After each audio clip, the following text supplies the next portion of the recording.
Ils ont trois occasions, ils marquent 2 buts, hein, il y a du réalisme.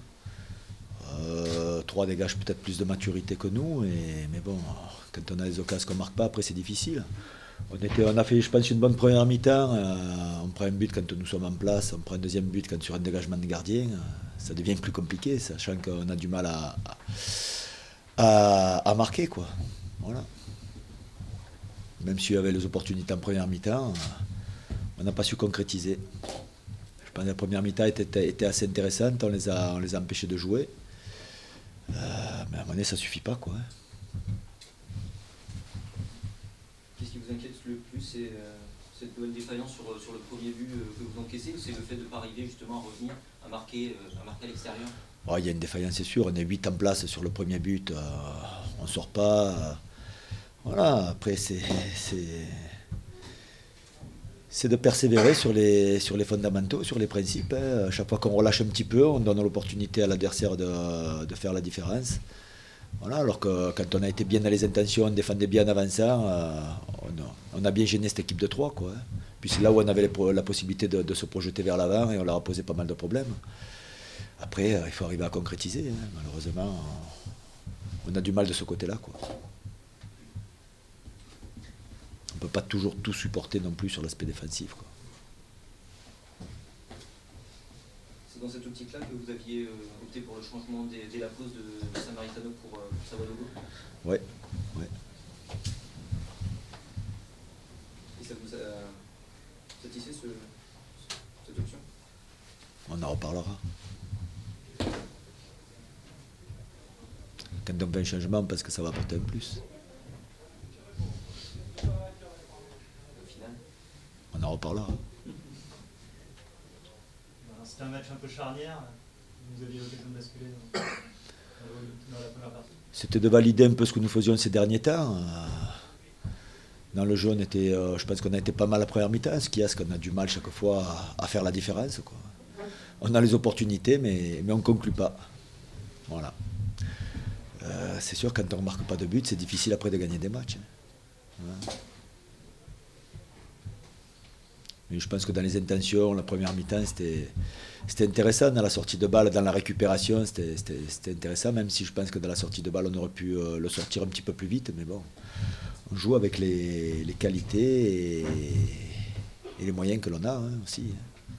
On aimerait mieux, mais bon, c'est pas toujours évident. Puis en face, il y avait une bonne équipe aussi, avec beaucoup de maturité. Voilà.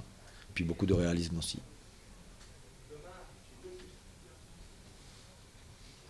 vous insistez beaucoup sur la concentration, sur le premier but que vous concédez. Est-ce que ça vous met en colère de voir que vous craquez? Mais ouais, parce qu'on n'est pas en danger et là on sort plus sur le porteur, quoi. On reste aligné. Bon, après j'aimerais bien revoir les images aussi, mais on est 7-8 en place, quoi. Donc c'est sûr qu'il y a de quoi enrager. Le second, c'est sur un dégagement de gardien. Voilà. Donc c'est pas d'être pris en compte ou d'être mis en difficulté. Loin de là. Mais bon, c'est dur de faire des matchs et de pas marquer, quoi. Voilà. Mais bon, on va s'accrocher, on n'a pas le choix de toute façon. On n'a pas le choix.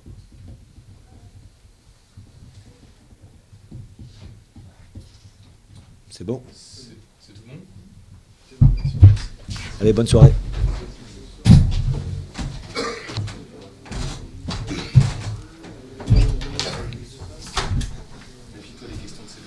De qui? Ah, ça va, Canal. Bonsoir. Voilà. Jean-Marc Auxerre vous a posé des problèmes, vous avez réussi à remporter une victoire difficile, mais qui a peut-être plus de valeur. Oui. Oui, c'est une victoire qui a de la valeur parce que dans les derbies, et puis en plus on est tombé sur une équipe, effectivement, qui a vraiment élevé son niveau et qui, j'en doutais pas, qui nous posait problème.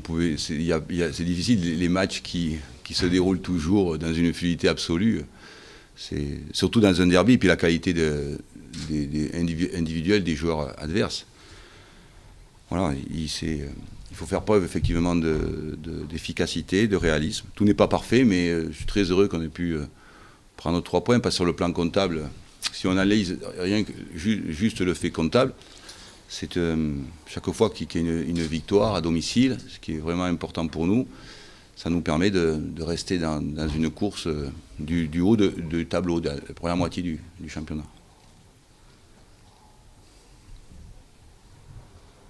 Vous avez quand même surpris cette équipe de Caen, par ses qualités offensives? Non, elle m'a pas surpris. J'avais dit aux joueurs que la GIA ferait une très belle partie. Alors là, j'ai pas du tout été surpris de la partie de la GIA. Je savais que ça se passerait comme ça, et même je penserais que ça serait tout aussi dur. Si on a la première occasion à 1 minute 30, si on marque, ça peut changer pas mal, parce que le fait d'avoir manqué cette occasion, ça nous a rendu un peu fébriles, plus les imperfections que vous connaissez à Dijon.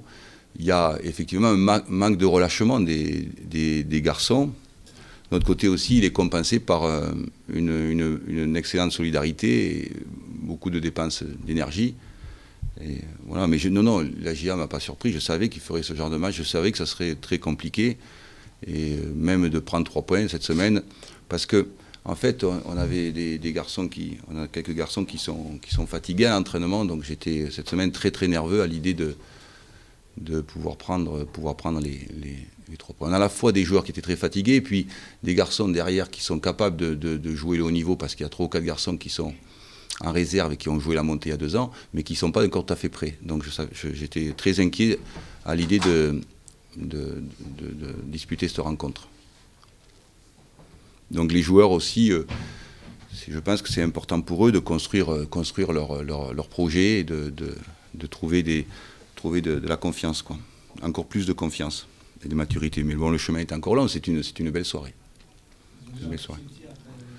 Oui, c'était quelque chose de très important. On en a beaucoup discuté, effectivement, à la fois sur les aspects négatifs et les aspects positifs, que, comme je vous l'avais dit, le match de Dijon peut aussi servir pour grandir, pour mûrir. Et c'était, on l'avait dit en point presse jeudi matin, que ce serait aussi un marqueur important de ce soir, notre match contre les voisins de la GIA. Sachant qu'ils ont fait une très belle partie, donc je savais que ce serait compliqué, quoi. Tout à fait. Même si on peut enchaîner des périodes très intéressantes, quoi. Ce que je leur disais, j'ai dit quand on arrive à effectivement dans les 30 mètres adverses, on peut être vraiment très dangereux, quoi. On a un acquis de l'an passé, et les joueurs qui sont arrivés se sont inscrits dans ce puzzle, et c'est intéressant pour l'avenir, même si tout n'est pas parfait. C'est défensivement, ton puzzle ne fonctionne pas tout à fait bien encore. On n'a pas pris de but, Jean-Pierre, et c'est important. Il y a eu des opportunités. Il y a eu des opportunités à la GIA, mais il n'y a pas eu non plus, à moins que ma mémoire défaille, des occasions très, très, très, très nettes. Mais il a fallu aussi... La puissance des joueurs individuellement de la GIA nous a posé problème, puisqu'on a concédé beaucoup de corners. Mais on se rend compte qu'on concède beaucoup de corners, mais aussi on est très efficace sur le plan défensif, sur les corners. Donc le fait de ne pas avoir pris de but, c'est un progrès par rapport aux dernières rencontres, puisqu'on en a pris 3 sur les dernières rencontres. C'est un progrès, un très bon progrès. Je pense que sur le plan défensif, tout ce qui est... je crois, non, au contraire, c'est évident que, par exemple... sur la paire de centraux, on est obligé de changer beaucoup depuis 1 an et demi. Donc effectivement, tant qu'on change, mais tout ce qui est pressing et tout ce qui est harcèlement de l'adversaire, on pose énormément de problèmes à l'adversaire dans ce domaine. C'est pour ça qu'il n'y a pas d'occasion très très nette des adversaires quand ils viennent, quoi. Voilà. Ouais. Mais je répète ce que j'ai dit, quand on engage un avant-centre, on a besoin des joueurs de surface, gardiens de but, avant-centre, ont besoin de beaucoup de confiance pour s'exprimer. Et moi, imaginez que le choix avec celui de recrutement de choisir Ghislain, c'était un choix audacieux et étudié. Et j'étais très fébrile à l'idée que ça se passe bien, ça début de saison, comme je vous l'ai dit. Et voilà, ça fait... effectivement, ça nous permet aussi de bâtir de quelque chose de positif vis-à-vis de l'environnement, du public et tout ça. Puis lui aussi, de